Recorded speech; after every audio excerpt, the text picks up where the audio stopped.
Jayashree Liberty Hospitals, on the occasion of 11th anniversary, free OP consultation and 20% discount in OP. Contact. నమస్తే, నేను Vijay. India Pakistan మధ్య యుద్ధం జరిగితే నిజంగా అరేబియా సీ నుంచి కానీ ఒకవేళ మనం అటాక్ చేస్తే అందులో చాలా కీలకంగా మారిపోతుంది INS Vikrant air craft carrier. అసలు ఇది ఎలా పనిచేస్తుంది, ప్రపంచంలోనే ది బెస్ట్ అని దీన్ని ఎందుకు అంటున్నారు, అసలు పాకిస్తాన్కి ఎయిర్ క్రాఫ్ట్ క్యారియర్సే లేవా? ఎస్, వీటి గురించి డిస్కస్ చేద్దాం. మనతో పాటున్నారు retired army officer colonel V V Rao గారు. సార్ నమస్తే. సార్, ఇప్పుడు అందరూ కూడా ఐఎన్ఎస్ విక్రాంత్ విక్రాంత్ విక్రాంత్ దీని గురించి డిస్కషన్. ఆల్రెడీ ఇది కర్ణాటక నుంచి నేరుగా అరేబియా సీలోకి వెళ్ళిపోయింది. సో పాకిస్తాన్ బార్డర్కి దగ్గరలో ఉంది, వాటర్ బార్డర్లో అంటున్నారు. అసలు విక్రాంత్ స్పెషాలిటీ ఏంటి, డీటెయిల్గా చెప్పగలరా? ఇదేనా ఐఎన్ఎస్ విక్రాంత్? అనుకుందాం, ఇది తప్పే ఉంది. కొంచెం క్లోజ్గా చూపిద్దాం. ఇది దీని పక్కన ఉంది చూసారా, పెద్ద రెడార్ తోటి. ఇది రెడార్, దీన్ని డిస్ట్రాయర్ అంటారండి. దీన్ని డిస్ట్రాయర్ అంటారు. ఓకే. ఏ దేశం దగ్గర ఈ ఎయిర్ క్రాఫ్ట్ క్యారియర్ ఉండదో వాళ్ళకి మెయిన్ షిప్ డిస్ట్రాయర్ అవుతుంది. ఓహో, ఓకే. అంటే ఈ క్యారియర్ లేనప్పుడు ఇప్పుడు అదే వస్తుంది.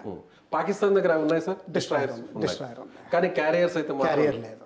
ఏంటి సార్ దీనివల్ల బెనిఫిట్? క్యారియర్ వల్ల అడ్వాంటేజ్ ఏంటంటే సముద్రాలు విశాలంగా ఉన్నాయి. సెకండ్ వరల్డ్ వార్ నుంచి ఇది మొదలైందండి. ఏంటంటే ఎక్కడో పసిఫిక్ మహాసముద్రంలో యుద్ధం చేయాలంటే జపాన్ తోటి వాళ్ళకి, అమెరికా వాళ్ళకి ఏం చేయాలో తెలియలేదు. అప్పుడే ఈ ఎయిర్ క్రాఫ్ట్ క్యారియర్ తయారు చేయడం మొదలుపెట్టారు. దీనికి ఫైనెస్ట్ ఎగ్జాంపుల్ అంటే లాస్ట్ యూటిలిటీ కొన్ని 10 సంవత్సరాల క్రితమే మార్గరెట్ థ్యాచర్ ప్రైమ్ మినిస్టర్గా ఉండగా బ్రిటన్కి అర్జెంటీనా వాళ్ళకి చెందిన, అంటే అమెరికా బ్రిటన్ ఇంకా రూల్ చేస్తున్న కొన్ని ఐలాండ్స్ని స్వాధీనం చేసుకుని తన దేశంలో కలిపేసుకుంది. మార్గరెట్ థ్యాచర్ మన ఇందిరాగాంధీ గారిలాగా ఎలాగో ఆవిడ యూకేకి ఒక దుర్గాశక్తి. ఆవిడ ఏం చేసిందంటే అప్పుడు ఈ ఫ్లీట్ క్యారియర్ని పంపించింది. ఈ ఫ్లీట్ క్యారియర్ వెళ్ళి అర్జెంటీనా, అంటే పైనుంచి దాదాపు భూమిని ఒక లెంత్లో కట్ చేసినట్టుగా వెళ్ళి అక్కడ వాళ్ళని మళ్ళీ తిరిగి తిప్పికొట్టడం, తర్వాత తిరిగి తన దేశంలోకి ఫాక్లాండ్ ఐలాండ్స్ అంటారు, ఈ ఫాక్లాండ్ ఐలాండ్స్ని తిరిగి తన దేశంలోకి తీసుకోవడం జరిగింది. ఇది మెయిన్ లాస్ట్ డెమాన్స్ట్రేటెడ్ ఎగ్జాంపుల్. ఇందులో ఏంటంటే విమానాలు ఉంటాయి. ఇవి vertical take off and landing అంటారు. ఈ లోపలికి వెళ్ళిపోతాయి. ఇందులో ఏంటంటే ఇది కేవలం 1 కిలోమీటర్ 800 మీటర్స్ రన్వే ఉంటుందండి. 1.8 km 1 కిలోమీటర్ కానీ 0.8 కిలోమీటర్ కానీ, 1 కిలోమీటర్ వరకు ఈ షార్ట్ లెంత్లోనే టేక్ ఆఫ్ అయిపోయి మళ్ళీ ల్యాండ్ అయిపోతుంది. 1 కిలోమీటర్ పొడవు ఉన్నటువంటి యుద్ధ నౌకంటే వినడానికి ఇలా ఉంటే చూడడానికి ఇంకెలా ఉంటుంది సార్? అసలు అంత పొడవు ఉంటుంది. రన్వే ఉండాల్సి ఉంటుంది. ఆ ఏరియాలో అంటే ఇంకా తక్కువ డిస్టెన్స్ కూడా పెట్టచ్చు, కానీ దానికి సరిపడే విమానాలు VSTOL అంటారు, very short take off and landing. అది ప్రస్తుతానికి మన దేశానికి అంత కెపాసిటీ లేదు. ఇలాంటి క్యారియర్స్ ఉన్నటువంటి దేశాలు ఏమేమి ఉన్నాయి? USA, Britain, France, China, Russia, India అంతే. కొన్ని దేశాలకు మాత్రమే ఇలాంటి కెపాసిటీ ఉంది, ఇంకా వేరే దేశాలకి లేదు. అది ఏంటంటే మన దేశానికి అంతకుముందు ఒకటే ఉండేది, ఇప్పుడు 2 ఉన్నాయి, 3వది తయారీ దిశలో ఉంది. అది మన సొంతంగా తయారు చేసుకుంటున్నాం. అతి పెద్దదైతే మాత్రం ఐఎన్ఎస్ విక్రాంత్, ఇది ఎగ్జాక్ట్లీ. ఇంకోటి ఐఎన్ఎస్ విక్రమాదిత్య, ఇంకోటి మేకింగ్ లో ఉంది. ఇంకోటి ఏంటంటే మీరు గమనించాల్సింది, ఐఎన్ఎస్ విక్రాంత్ అన్నది మీరు చాలా లూజ్గా వాడే టర్మ్ అవుతుంది సివిలియన్ కాంటెక్స్ట్లో. దీన్ని ఒక ఫ్లీట్ అంటారు, నేవల్ ఫ్లీట్, నేవల్ ఆర్మడా ఏదైతే ఇంగ్లీష్లో పదం వాడతారో ఆ ఫ్లీట్ ఏంటంటే ఇది సెంటర్లో ఉంటుంది. దీని పక్కన కొన్ని డిస్ట్రాయర్స్ ముందరికి వెళ్తాయి ఇలాగా. దాని పక్కన ఇంకా ఫ్రిగేట్స్ ఉంటాయి, అవి ఇంకా స్పీడ్గా వెళ్తాయి. అవి లైట్గా ఉంటాయి, అవి ఇంకా ఫాస్ట్గా వెళ్తాయి. దీంతో పాటుగా మైన్ స్వీపర్స్ ఉంటాయి ఒకవేళ, ఎందుకంటే పాకిస్తాన్ మైన్స్ పెట్టచ్చు. మైన్స్ అంటే ఇంతంత ఉంటాయి, ఈ సర్కిల్ అంత ఉంటాయి. అటువంటి మైన్స్ సముద్రంలో పాతచ్చు, షిప్పులు పోయే విధంగా. సముద్రంలో కూడా ఇప్పుడు ల్యాండ్ మైన్స్ ఎలా ఉంటాయో అలాగే సముద్రంలో కూడా వాటర్ మైన్స్ ఉంటాయండి. అంటే దాని మీద వెళ్తుంటే బ్లాస్ట్ అవుతాయి. ఏమాత్రం టచ్ అయినా కానీ దానికి కూడా స్పైక్స్ ఉంటాయి. అంటే బాల్ కొన్ని సినిమాల్లో చూపిస్తారు, ఇలాగా గదలాగా ఏదో ఉండి స్పైక్స్ ఉండి ఆ స్పైక్ ఏమాత్రం తగిలినా కానీ వెంటనే పేలిపోతుంది, షిప్ పేలిపోతుంది. అంటే ఇప్పుడు ముళ్ళు లాగా ఉంటాయి కదా, ఎగ్జాక్ట్లీ. చాలా రష్యన్ షిప్స్ మొన్న బ్లాక్ సీలో యుక్రెయిన్ అలా చేయడం జరిగింది. కానీ మోస్ట్లీ ఫ్రిగేట్స్. సో అందుకోసమని దేనికి సెక్యూరిటీగా వలయం లాగా ఉంటుంది, ఒక వలయం లాగా ఉంటుంది. మళ్ళీ దానిపైన మైన్ స్వీపర్స్, తర్వాత ఏంటంటే మిసైల్ బోట్స్, అందులో ఓన్లీ మిసైల్స్ ఉంటాయి. వాళ్ళు ఇంకా ఫాస్ట్గా వెళ్తారు. ఆ ఫోటో ఒకసారి చూపిద్దాం సార్. ఇలా సార్, ఇలా ఇందులో 2 ఫ్లీట్లు, మన 2 ఫ్లీట్ క్యారియర్లు చూపిస్తున్నారు. దాని ఐఎన్ఎస్ విక్రాంత్ ఉంది, ఐఎన్ఎస్ విక్రమాదిత్య రెండు ఉన్నాయి. ఓకే. సో ఇలా దీనికి సెక్యూరిటీగా ఒక వలయం లాగా ముందు వెనక సైడ్స్ కూడా డిస్ట్రాయర్స్ ఉంటాయి, ఫ్రిగేట్స్ ఉంటాయి, మిసైల్ బోట్స్ ఉంటాయి. తర్వాత ఇదంతా ఒక ఫోర్స్ ప్రొజెక్షన్ అండి. ఇలా ఇది సముద్రంలో కదిలినప్పుడు జనరల్గా అంతకుముందు ఏ విధంగా దీనికి నియరెస్ట్ బ్యాలెన్స్ తీసుకురావాలంటే అశ్వమేధ యాగం, అశ్వం కదులుతుంది, ఎక్కడ అదే అడుగు పెడితే అది దాని వెనకాల సైన్యం ఉంటుంది. ఒకళ్ళకి ఎవరికైనా ధైర్యం ఉంటే ఈ ఫ్లీట్ని ఎదుర్కోండి. అది ఫోర్స్ ప్రొజెక్షన్ అంటే ఆ విధంగా జరుగుతుందండి. ఒక రకంగా శత్రువుకి మన బలం ఏంటి అనేది కూడా చూపిస్తాం అనమాట ఇలా ఈ ఫ్లీట్స్ ద్వారా. సో మా సామర్థ్యం ఇది, నీ దగ్గర దమ్ము సత్తా ఉంటే దీన్ని అడ్డుకో. మేము ఇప్పుడు కరాచీని బ్లాక్ చేస్తాం, నీ ట్రేడ్ ఆఫ్ చేసేస్తాం, నీ నేవల్ క్రాఫ్ట్ బయటికి రాకుండా చేసేస్తాం. సో ఇది కరాచీకి కొంచెం దూరంలో, అంటే ఇంకోటి అర్థం చేసుకోవాల్సింది ఏంటంటే యునైటెడ్ నేషన్స్ సీ లాస్ ప్రకారం 12 నాటికల్ మైల్స్ వరకు, కొంచెం తేడా ఉంటుంది మన కిలోమీటర్స్కి, ఆ నాటికల్ మైల్స్ వరకు సీ టెరిటరీ కింద లెక్కెడతారు. అంటే మీ భూభాగం కింద లెక్క. అంటే ఇప్పుడు వైజాగ్ ఉందనుకోండి, వైజాగ్కి 12 కిలోమీటర్ల సముద్ర తీరంలో అది మన భూభాగం కింద లెక్క. ఓకే, భూమి దగ్గర నుంచి 12 కిలోమీటర్ల దూరం ఉండే ప్రాంతాన్ని లెక్కే. అంటే ఏంటంటే ఒకవేళ మీరు 12 కిలోమీటర్ల దూరం వెళ్ళి మర్డర్ చేశారనుకోండి, లోకల్ పోలీస్ స్టేషన్ మిమ్మల్ని అరెస్ట్ చేయొచ్చు. ఇక్కడే మీకు కొన్ని సంవత్సరాల క్రితం ఒకసారి మీకు గుర్తుందో లేదో, ఒక ఇటాలియన్ మన అరెస్ట్ చేయడం జరిగింది. మన వాళ్ళ మీద, మత్స్యకారుల మీద ఫైర్ చేసి వాళ్ళని చంపడం వల్ల, వాళ్ళు సముద్రంలో చేశారు కానీ మన ఏరియాలో చేశారు కాబట్టి వాళ్ళని అరెస్ట్ చేయడం జరిగింది. ఇంకా కేసు నడుస్తూనే ఉన్నట్టుంది. దీని తర్వాత 200 కిలోమీటర్ల వరకు ఎక్స్క్లూజివ్ ఎకనామిక్ జోన్ అంటారు. అంటే ఏంటంటే ఆ ఏరియాలో చేపలు అవనివ్వండి, మినరల్స్ అవనివ్వండి, మీరు కరెంటు తయారు చేసుకోండి, తయారు చేసుకోండి, అది మీ గురించే. ఒకవేళ వేరే వాళ్ళు వచ్చి ఏదైనా చెయ్యాలి అనుకుంటే, అంటే మ్యాంగనీస్ కానీ ఐరన్ ఓర్ కానీ సముద్రం నుంచి తీయాలనుకుంటే వాళ్ళు మీ పర్మిషన్ తీసుకుని చేయాల్సి ఉంటుంది, మీకు రాయల్టీ కట్టాల్సి ఉంటుంది. 200 కిలోమీటర్స్ ఇదంతా మన ఎక్స్క్లూజివ్ ఎకనామిక్ జోన్. ఇందులో ఎవరు ఏం చేయలేరు. ఇప్పుడు ఇక్కడైతే ఇక్కడ ఒకసారి బంగ్లాదేశ్ ఇక్కడ నుంచి, ఇప్పుడు ఫర్ ఎగ్జాంపుల్ ఇక్కడ నుంచి మన భూభాగానికి 200 కిలోమీటర్లు అంతేనా? తర్వాత అది ఇంటర్నేషనల్ వాటర్స్ అంటారు. ఓహో. ఒక్కోసారి ఏం చేస్తారంటే భయపెట్టడానికి ఇంటర్నేషనల్ వాటర్స్లో 2 కిలోమీటర్ల వెనకాల నుంచి ఇక్కడ కూర్చుంటారు ఎవరైనా వచ్చి. అలా ఎవరైనా రావచ్చు, ఇంటర్నేషనల్ వాటర్లోకి ఎవరైనా రావచ్చు. ఇప్పుడు ప్రస్తుతం అమెరికా ఇక్కడ చేస్తోంది రెడ్ సీలో, ప్రజెంట్ నడుస్తుంది. ఇప్పుడు చైనా సంబంధించినటువంటి వార్షిప్స్ అన్ని కూడా నేరుగా పాకిస్తాన్ అటువైపు వెళ్ళొచ్చు.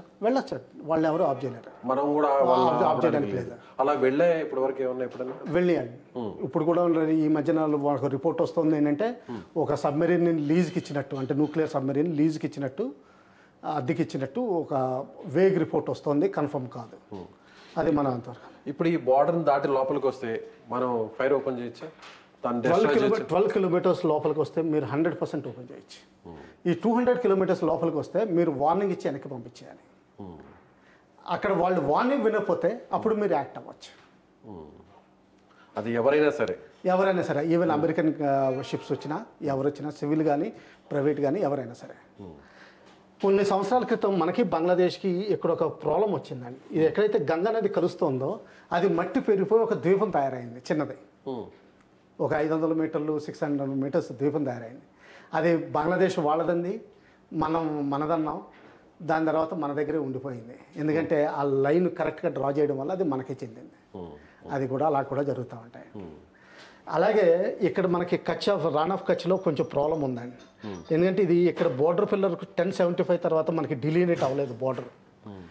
ఇక్కడి నుంచి మనం లైన్ ఇలా తీసుకుంటాం, పాకిస్తాన్ ఇలా తీసుకుంటుంది, మనం ఇలా తీసుకుంటాం. దీనివల్లే మన ఫిషర్మెన్ అక్కడ ఎప్పుడు జైలుకి వెళ్తూ ఉంటారు. పాకిస్తాన్ ఇష్యూ కూడా అదేనండి.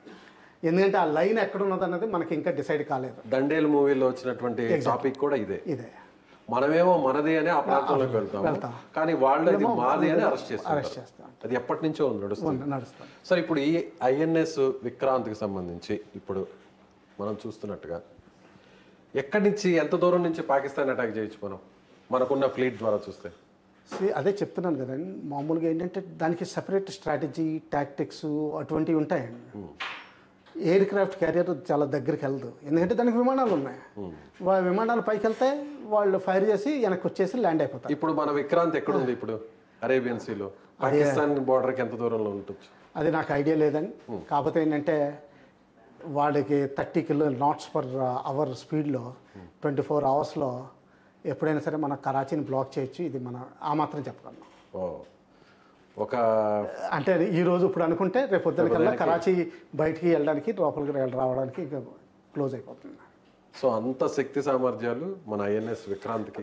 ఇప్పుడు ఒకటి ఆలోచించాలండి, విమానాలు మీ దగ్గర ఉన్నాయి కదా.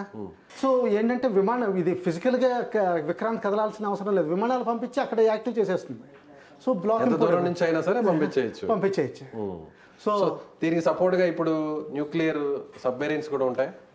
జనరల్గా న్యూక్లియర్ సబ్మెరీన్స్ స్ట్రాటజిక్ ఫోర్సెస్ కింద లెక్క పెడతారండి. దీనికి కమాండ్ అండ్ కంట్రోల్ వేరుగా ఉంటుంది.